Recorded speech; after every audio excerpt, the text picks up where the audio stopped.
Assalamualaikum warahmatullahi wabarakatuh. Alhamdulillahi rabbil alamin. Wassalatu wassalamu ala nabiyina Muhammadin wa ala alihi wa ashabihi ajmain. Rabbi shrahli sadri wa yassirli amri wahlul 'uqdatam min lisani yafqahu qawli, amma ba'd. Pertama-tama, marilah kita panjatkan puja dan puji syukur kita kehadirat Allah Subhanahu wa taala yang telah begitu banyak melimpahkan kepada kita kenikmatan sehingga kita masih mampu belajar dan melaksanakan ibadah wajib maupun ibadah sunnah lainnya. Salawat serta salam marilah kita curahkan kepada junjungan kita Nabi Muhammad Sallallahu Alaihi Wasallam yang syafaatnya kita nantikan di akhir zaman nanti. Amin. Anak-anakku sekalian, apa kabarnya kita semua? Semoga kita masih dalam keadaan sehat walafiat dan dalam lindungan Allah Subhanahu wa taala. Amin ya rabbal alamin. Sebelum pelajaran kita mulai, marilah kita mulai dengan membaca Ummul Kitab. Kemudian kita akan mulai pelajaran. Berdoa mulai. A'udzu billahi minasy syaithanir rajim. Bismillahirrahmanirrahim. Alhamdulillahi rabbil alamin. Ar-Rahmanir-Rahim. Maliki yaumiddin. Iyyaka na'budu wa iyyaka nasta'in. Ihdinas siratal mustaqim. Siratal ladzina an'amta 'alaihim ghairil maghdubi 'alaihim waladdallin. Amin. Shadaqallahul adzim. Alhamdulillah, semoga dengan kita membaca Ummul Kitab, pelajaran pada kali ini diberkahi Allah Subhanahu wa taala. Anak-anakku sekalian, pada kesempatan kali ini kita akan mempelajari tentang sejarah kebudayaan Islam. Nah, untuk buku pegangan siswa itu yang diterbitkan oleh Kementerian Agama Republik Indonesia tahun 2020. Kalian bisa mendownload di perpustakaan sekolah madrasah kita di Google Classroom, itu sudah tersedia. Jadi silahkan kalian buka untuk membuka buku pelajaran sejarah kebudayaan Islam. Nah, ini untuk kelas 7 Madrasah Tsanawiyah. Kemudian dalam buku ini nanti ada pedoman transliterasi bahasa Arab ke bahasa Indonesia. Seperti ini.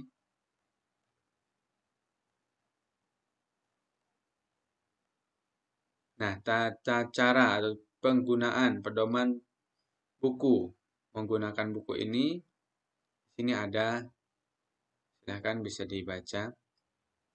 Ada kompetensi inti dan kompetensi dasar sejarah kebudayaan Islam kelas 7. Sampai dari semester gasal sampai semester genap. Daftar isi sudah pasti ada untuk melihat isi buku yang akan kita pelajari. Nah, ini bab pertama. Bab pertama yaitu Nabi Muhammad SAW sebagai rahmat bagi seluruh alam semesta. Nah, halaman pertama itu disajikan A'udzubillahi minasyaitonirrajim. Bismillahirrahmanirrahim. Wa ma arsalnaka illa rahmatan lil alamin. Dan tidaklah kami mengutus kamu, wahai Muhammad, melainkan untuk menjadi rahmat bagi seluruh alam. Quran Surat Al-Anbiya ayat 107. Nah, ini kompetensi inti yang akan kita pelajari. Bisa dibaca sendiri. Di dasar, indikator pencapaian. Kemudian ini peta konsep. Ini penting sebelum kita mempelajari suatu materi, penting ada kita melihat peta konsep dari materi tersebut. Nabi Muhammad sebagai rahmat seluruh alam semesta. Ini ada dakwah, materi pokoknya dakwah.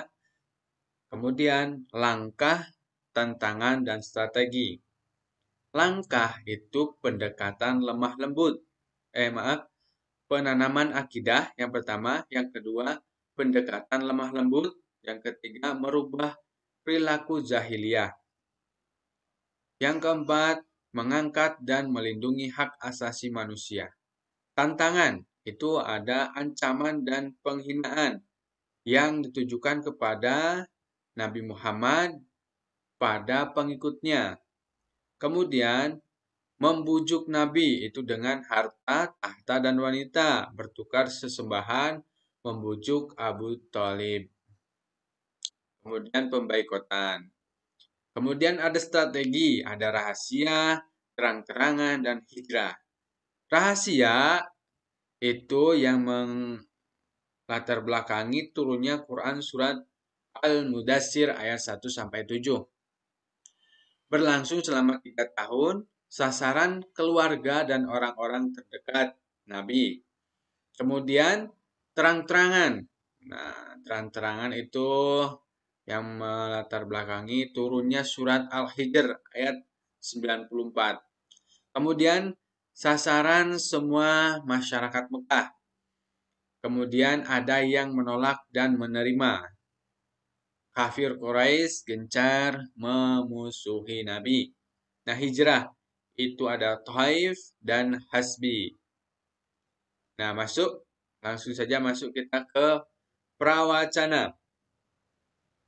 Sini disajikan bahwasanya Nabi Muhammad SAW itu lahir pada tanggal 12 Rabiul Awal tahun Gajah yang bertepatan dengan 12 April 571 Hijriah. Ayah bernama Abdullah Abdul Muttalib dan ibunya bernama Aminah binti Wahab. Nasab bapak dan ibu beliau bertemu pada datuk beliau yang bernama Kilab.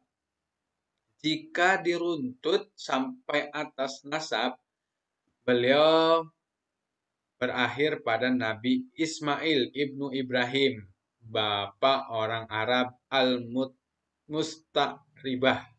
Sebelum diangkat menjadi Rasul, Muhammad terkenal sebutan Al-Amin, yaitu orang yang dapat dipercaya. Dan bukan itu saja, beliau pernah memberi teladan dialogis yang sukses melakukan solusi konflik antara suku Arab di sekitar kota Mekah saling berebut gengsi soal sosial untuk meletakkan kembali Hajar Aswad. Saat Ka'bah direnovasi akibat diterpa banjir, setiap suku merasa berhak menempatkan kembali pada posisi semula. Semua bersitegang dan merasa benar sendiri-sendiri. Untunglah dicapai kata sepakat bahwa orang pertama yang masuk Masjidil Haram dipercaya menyelesaikan konflik itu. Muhammad, pemuda yang waktu masuk masjid pertama kali tampil memberi solusi yang cemerlang tanpa menimbulkan kesinambungan masing-masing suku. Misi diutusnya Nabi Muhammad adalah sebagai rahmat bagi seluruh alam. Setelah diangkat menjadi Rasul, bagaimana langkah dakwah Nabi dan bagaimana strategi dakwah, bagaimana tantangan yang dihadapi oleh Nabi Muhammad SAW dalam berdakwah. Mari kita baca dan pelajari bersama. Nah, yang pertama itu ada kondisi masyarakat Arab pra-Islam. Mari mengamati ini. Bisa kalian amati gambar di sini. Ini agama dan kepercayaan masyarakat Arab pra-Islam. Nah, kira-kira apa ini? Mereka lagi ngapain? Ada patung, ada sesaji-sesaji, dan orang-orang seperti lagi memuja-muja. Nah, ini patung. 1, 2, 3, ada 4 patungnya. Nah, gambar 1 merupakan ilustrasi kondisi masyarakat Arab sebelum hadirnya agama Islam. Dari gambar tersebut, peserta didik diharapkan mampu membuat pernyataan. Oke, silakan kalian tulis pernyataan kalian. Apa kira-kira di buku? Setelah kalian tulis, kita lanjut. Nah, pernyataan. Ini salah satu contoh pernyataannya dari gambar di atas. 1. Bagaimana cara masyarakat Arab menyembah berhala? Ada 2, 3, 4, 5. Silahkan kalian teruskan membuat pernyataan dari gambar ini. Setelah itu, kita akan mengembangkan wawasan kalian. 1. Kepercayaan masyarakat Arab pra-Islam. Nah, dari tadi ilustrasi gambar ini kita ketahui bahwasanya masyarakat kota Mekah sebelum mereka menyembah berhala dan batu-batuan adalah masyarakat penganut ajaran tauhid yang dibawa oleh Nabi Ibrahim alaihi salam, yaitu agama yang mengajarkan kepercayaan dan menyembah hanya kepada Allah Subhanahu wa taala, Tuhan yang Maha Esa. Kemudian ajaran itu diteruskan oleh Nabi Ismail yang merupakan putra Nabi Ibrahim. Di antara sejumlah ajaran dan kebudayaan Islam yang dipelihara sampai sekarang, seperti Ka'bah, Makom Ibrahim, dan peristiwa kurban. Setelah Nabi Ismail wafat, maka terjadi keterputusan risalah yang akhirnya mereka menyembah selain Allah Subhanahu wa taala. Proses perpindahan kepercayaan ini bermula ketika salah satu pembesar suku Khuza'ah bernama Amir bin Lu'ay al-Khuzai pergi ke Syam atau Syria. Di kota itu dia melihat penduduk kota Syam melakukan ibadah dengan menyembah berhala. Melihat tata cara peribadatan yang berbeda dengan mereka dan masyarakat Mekah pada umumnya, maka Amir tertarik untuk mempelajari dan mempraktekannya. Untuk keperluan ibadah tersebut, Amir bin Lu'ay meminta sebuah berhala dari suku Amalikoh sebagai kenang-kenangan dan akan dijadikan alat-alat perantara dalam peribadatan masyarakat Mekah guna mendekatkan diri pada Tuhannya. Berhala yang dibawa Amr diberi nama Hubal dan diletakkan di Ka'bah. Nah, berhala Hubal ini menjadi pimpinan berhala lainnya seperti Lata, Uzza, dan Mana. Amr bin Lu'ay mengajarkan kepada masyarakat Mekah tentang tata cara menyembah berhala. Sebagaimana dia belajar di Syam, sehingga masyarakat meyakini bahwa berhala adalah perantara untuk mendekatkan diri pada Tuhannya. Selain berhala-berhala tersebut, mereka juga membuat berhala-berhala lainnya hingga mencapai 360 berhala melilingi Ka'bah. Ternyata zaman dahulu Ka'bah itu dikelilingi oleh berhala yang begitu banyak, 360. Dan mulailah kepercayaan masuk ke masyarakat Mekah dan kota Mekah menjadi pusat penyembahan berhala. Nauzubillah. Pada saat musim haji, banyak masyarakat dari bangsa Arab berziarah ke Mekah dan melihat berhala-berhala di sekitar Ka'bah. Mereka bertanya tentang alasan menyembah berhala. Para pembesar menjawab bahwa berhala-berhala tersebut merupakan perantara dalam menyembah dan mendekatkan diri kepada Tuhan.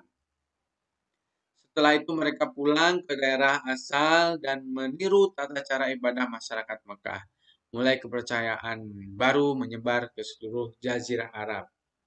Kemudian Imam Bukhari meriwayatkan sebuah hadis dengan sanad dari Ibnu Abbas yang berbunyi, Patung-patung yang ada pada zaman Nabi Nuh alaihissalam merupakan patung-patung yang disembah pula kalangan bangsa Arab setelah itu. Adapun Wud adalah berhala yang disembah oleh suku Qaim di Daumatul Jandal. Suwa adalah sesembahan Hudzail. Yahud sesembahan suku Murad. Kemudian berpindah ke Bani Ghatifdi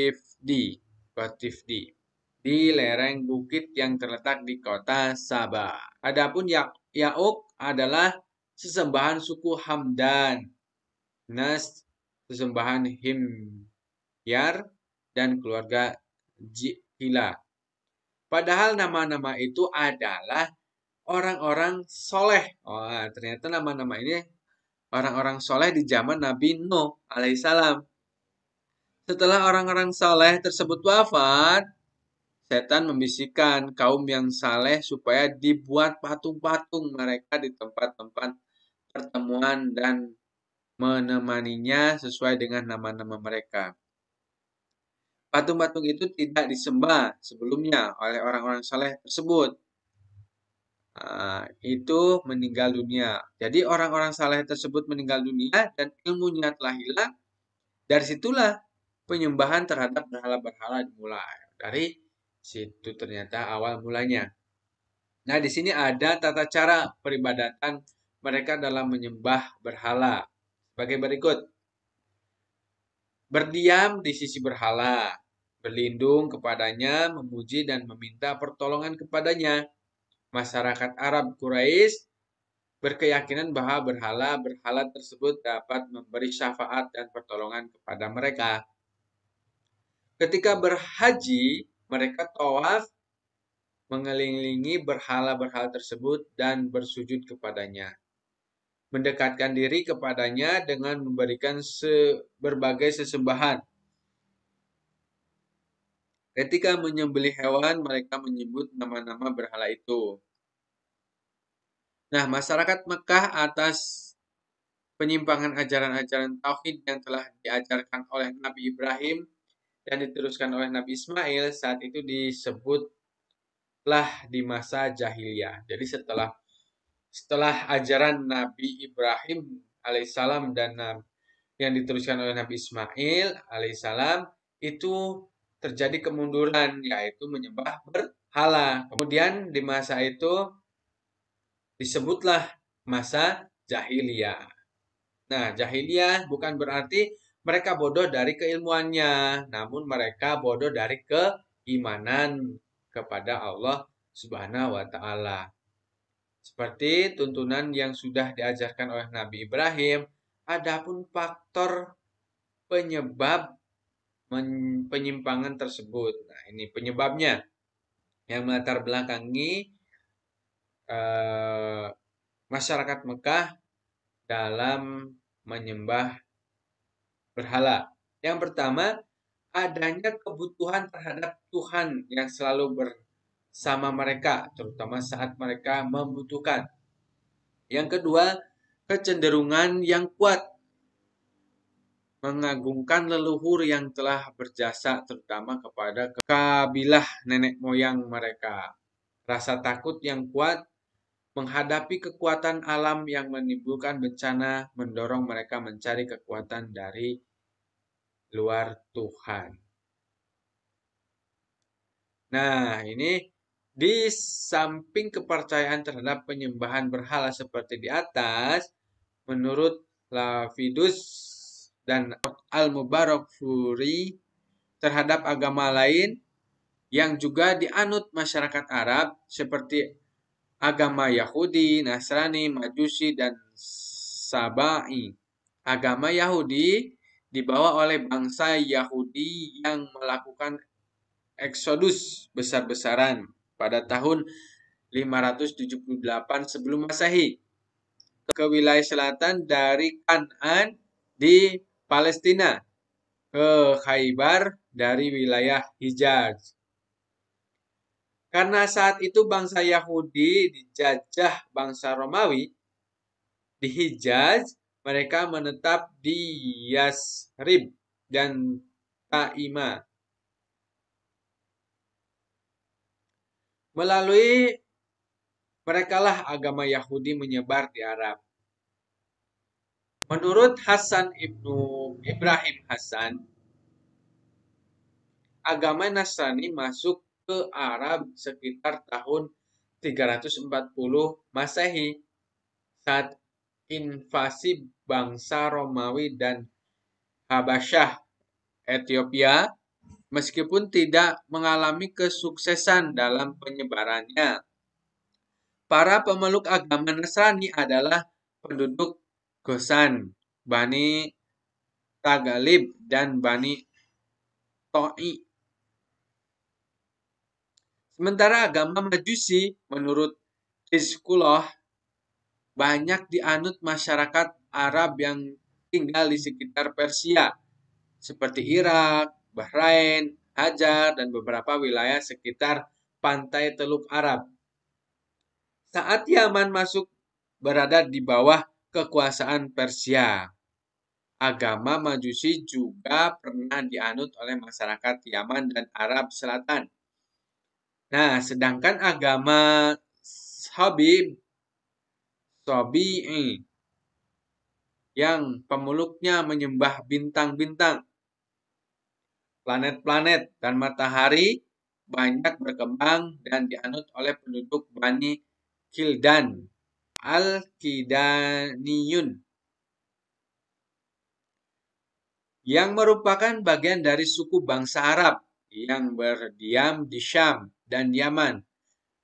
Tetapi setelah datangnya Yahudi dan Nasrani, para penganut agama ini berbaur dengan penduduk beragama Yahudi dan Nasrani. Menurut Safiyur Rahman, mereka tidak kelihatan lagi bahkan mengalami kehancuran.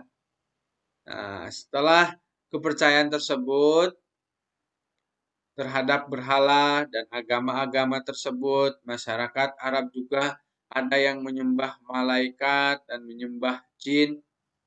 Mereka menganggap malaikat adalah anak-anak Tuhan yang berjenis kelamin perempuan, seperti ditegaskan dalam Al-Quran surat Al-Shafat ayat 151 sampai 157.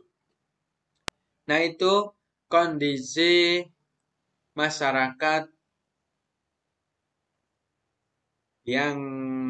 masyarakat Arab yang sebelum kedatangan agama Islam dari penyembah dari agama Tauhid Nabi Ibrahim yang dituliskan Nabi Ismail alaihissalam sampai menyembah berhala dan masuk agama-agama Nasrani, Yahudi, Majusi, dan Sabai. Kemudian yang kedua, kondisi sosial masyarakat Arab pra-Islam. Bangsa Arab dikenal dengan bangsa ahli syair dan pemberani. Selain ahli syair dan pemberani, karakter positif Arab lainnya seperti punya semangat tinggi dalam mencari nafkah, sabar menghadapi kekerasan alam, mempunyai ketahanan fisik, kekuatan daya ingat, dan hormat akan harga diri dan martabat. Masyarakat yang cinta kebebasan, loyal pada pemimpin, pola hidup yang sederhana, ramah, dan sebagainya. Dalam hal bersyair, pada masa jahiliyah, masyarakat Arab sangat gemar terhadap syair. Syair merupakan kedudukan dan peranan yang sangat penting sebelum datangnya Islam. Syair dijadikan sebagai sarana komunikasi yang paling banyak berperan, baik di masa damai maupun di masa perang. Pada umumnya mereka menggunakan syair sebagai alat untuk membanggakan keunggulan-keunggulan yang mereka miliki. Di antara semua karakter positif masyarakat Arab itu tertutup dengan kebodohan mereka dalam hal bertauhid dan berakhlak. Adapun kebiasaan-kebiasaan buruk mereka dalam minum minuman khamar, sampai mabuk, berjudi, berzina, merampok, dan sebagainya. Mereka memposisikan perempuan pada posisi terendah karena perempuan dianggap makhluk lemah dan tidak punya kemampuan dan kekuatan untuk membela diri. Dengan demikian laki-laki bebas menikah dan menceraikan perempuan. Alhamdulillah. Yang lebih buruk lagi, mereka mempunyai tradisi mengubur anak perempuan mereka hidup-hidup saat masih balita. Nah, ini karena dianggap bayi perempuan itu dianggap sebagai aib. Mereka merasa malu dan terhina mempunyai anak perempuan. Perempuan dianggap lemah, tidak bisa membanggakan mereka dalam hal bekerja dan membela kaum mereka saat mereka perang. Dan pada saat itu di masyarakat Arab masih berlaku tradisi perbudakan. Memperbudak atau menjual balikan budak seperti berdagang dagangan lainnya. Kemudian kondisi ekonomi masyarakat Arab pra-Islam. Kondisi ekonomi bangsa Arab saat sebelum datangnya Islam sudah maju karena sebagian besar mereka berniaga. Jadi kondisi ekonomi bangsa Arab saat sebelum datangnya Islam emang sudah maju. Karena sebagian besar melakukan perniagaan. Perdagangan merupakan mata pencarian mereka. Meskipun ada juga yang bertani dan berternak. Seperti Nabi Muhammad SAW, ketika tinggal di suku Bani Sa'ad, beliau mengembala kambing milik orang kaya. Begitu juga halnya juga Umar bin Khattab, Ibnu Mas'ud, dan lainnya. Di antara penduduk Mekah yang memegang peran penting dalam perniagaan di Jazirah Arab adalah suku Quraisy. Nah, pengalaman berniaga ini didapat dari orang-orang Yaman yang pindah ke Mekah. Karena orang-orang Yaman terkenal punya keahlian di bidang perniagaan. Selain itu, Mekah menjadi kota tempat orang-orang Arab berziarah guna melaksanakan ibadah haji. Karena Ka'bah berada di kota Mekah yang selalu diziarahi setiap tahun setiap mereka melaksanakan haji. Orang-orang Quraisy mempunyai kebiasaan mengadakan perjalanan perdagangan ke daerah-daerah lain. Allah Subhanahu wa taala mengabadikan dalam Quran tentang perjalanan mereka dalam usaha perdagangan yang sangat terkenal, yaitu musim dingin menuju Yaman dan sebaliknya, dagang musim panas ke kota Syam. Firman Quran surat Al-Quraisy ayat 1-4. A'udzu billahi minasyaitonir rajim. Bismillahirrahmanirrahim. Li'ilafi Quraisy ilafihim rihlatash syita'i was-shaif falyabudu rabba hadal bait alladzi at'amahum min ju'in wa amanahum min khauf. Artinya, karena kebiasaan orang-orang Quraisy, yaitu kebiasaan mereka bepergian pada musim dingin dan musim panas, maka hendaklah mereka menyembah Tuhan pemilik rumah ini, Ka'bah, yang telah memberi makanan kepada mereka untuk menghilangkan lapar dan mengamankan mereka dari ketakutan. Quran surat Quraisy ayat 1-4. Ukaz, Mizannah, dan Zul Mazaz merupakan pusat-pusat perdagangan yang sudah terkenal sejak lama yang dimiliki orang-orang Arab. Fungsi pusat perdagangan ini bukan saja menjadi tempat transaksi perdagangan, tetapi juga menjadi pusat pertemuan para sastrawan, penyair, dan orator. Di sini mereka saling menguji kemampuan. Dari sini bisa kita bayangkan, Mekah tidak sekedar sebagai pusat perdagangan, tapi menjadi pusat peradaban, kekayaan bahasa, dan transaksi-transaksi global, sehingga bahasa Arab orang Quraisy menjadi bahasa yang paling banyak digunakan oleh masyarakat Arab. Mudah diucapkan, paling enak didengar, serta paling kaya perbendaharaan. Dalam ekonomi, riba sudah menjadi transaksi dan lazim dipraktekkan oleh masyarakat Jazirah Arab, termasuk Mekah sebagai pusat perdagangan sudah terpengaruhi sistem riba. Hal ini terjadi karena terpengaruh oleh sistem perdagangan yang dilakukan oleh bangsa lain. Kemudian kondisi politik masyarakat Arab pra-Islam. Sebelum Islam datang, bangsa Arab dipengaruhi oleh 3 kekuatan politik, yaitu Kekaisaran Byzantium, Kekaisaran Persia yang memeluk agama Zoroaster, serta dinasti Himyar yang berkuasa di Arab bagian selatan. Kondisi politik Jazirah Arab terpengaruhi oleh 2 hal, yaitu interaksi dunia Arab dengan Kekaisaran Bizantium dan Persia. Kedua persaingan antara Yahudi dan Zoroaster. Kekaisaran Bizantium atau disebut juga Kekaisaran Romawi Timur itu berpusat di ibu kota Konstantinopel. Dan di dunia kekaisaran oleh kaisar-kaisar yang merupakan pengganti Kaisar Romawi kuno setelah runtuhnya Kekaisaran Romawi Barat pada abad ke-7.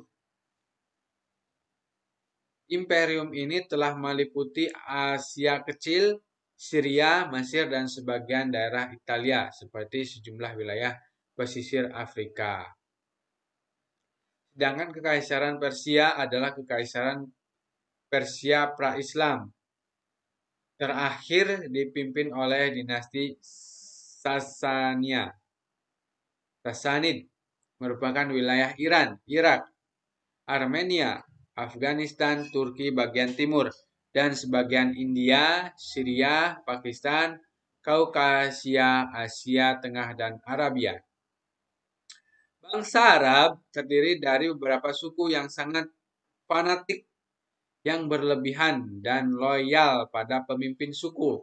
Tidak jarang peperangan terjadi di antara suku, seperti perang Khuzar yang terjadi 15 tahun sebelum Rasul diutus.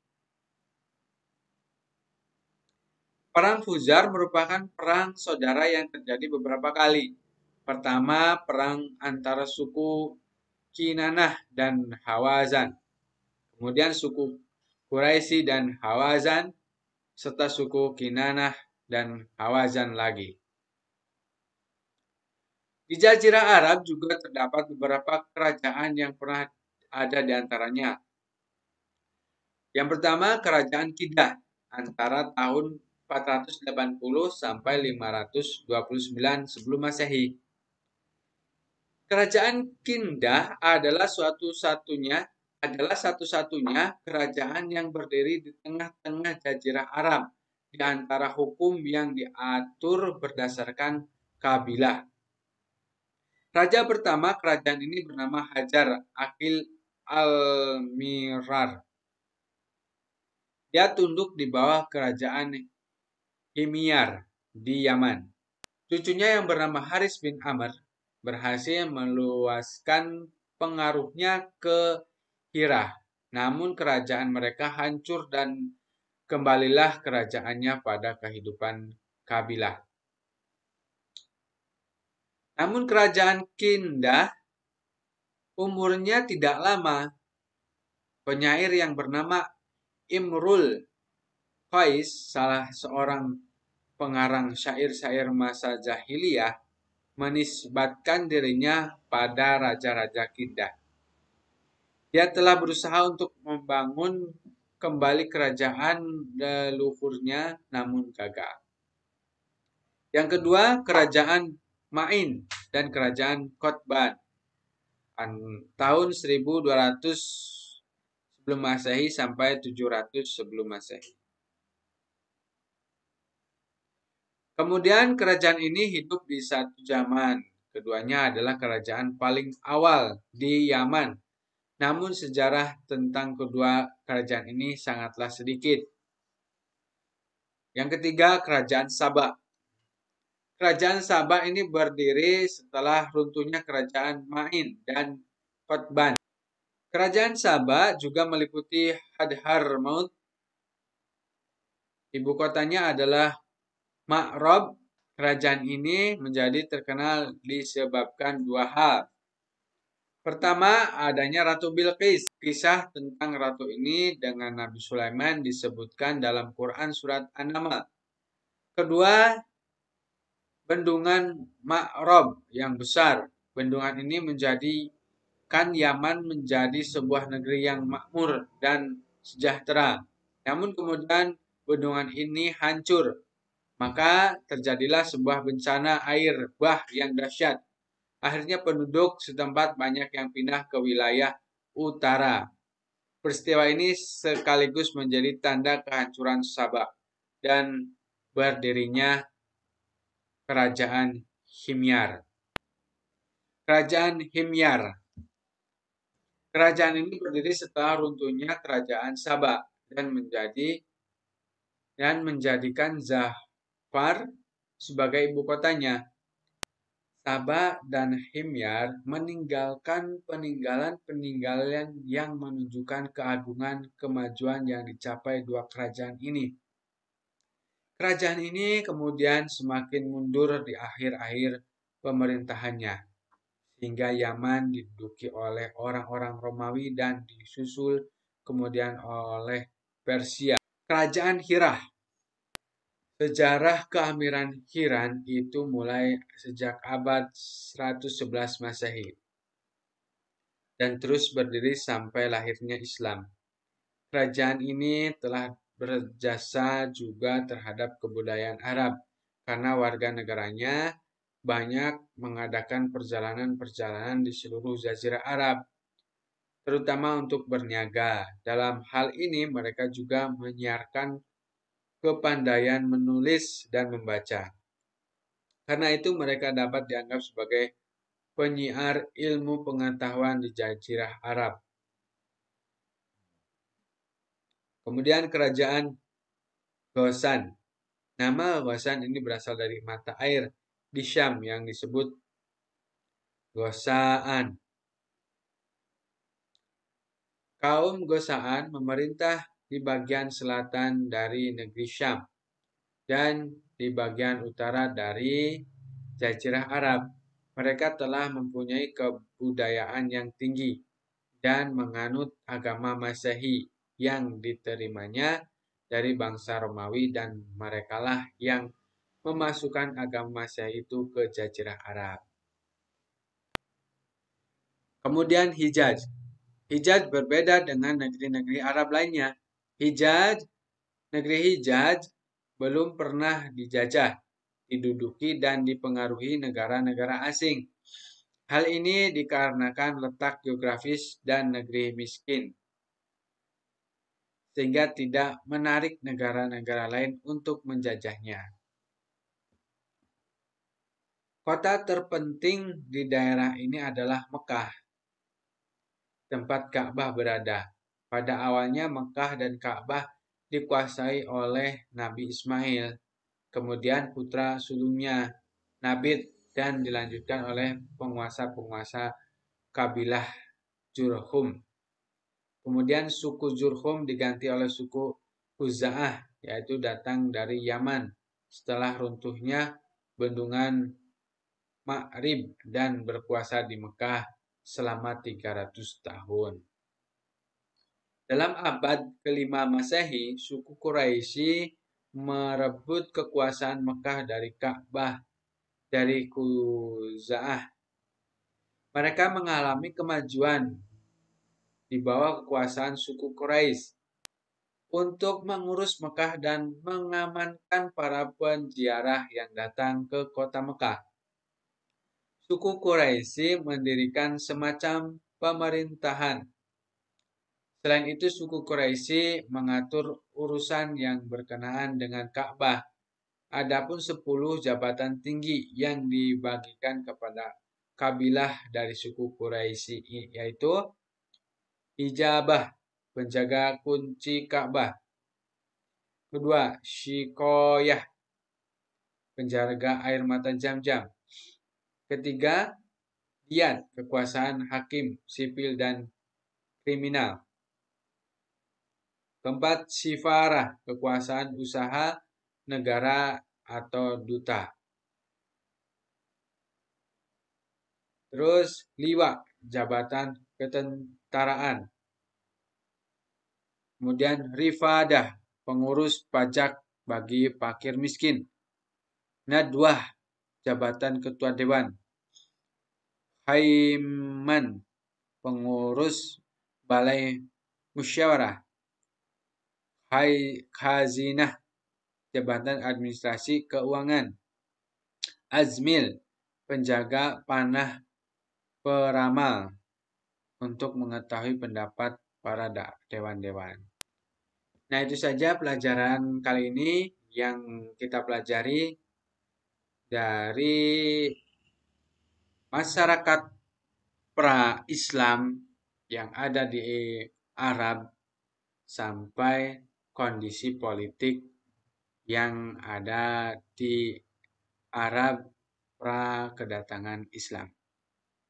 Semoga ilmu yang diperoleh bisa bermanfaat bagi kita semua dan menjadi bahan landasan keimanan kita dalam melaksanakan kehidupan sehari-hari.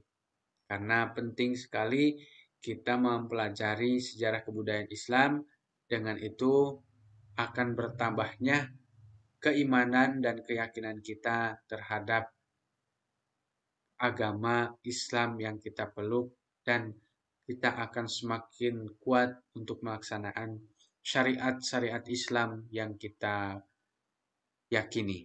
Terima kasih atas perhatiannya. Banyak kekurangan dan kesalahan dari saya, mohon dimaafkan. Billahi fisabil haq, fastabiqul khairat. Wassalamualaikum warahmatullahi wabarakatuh.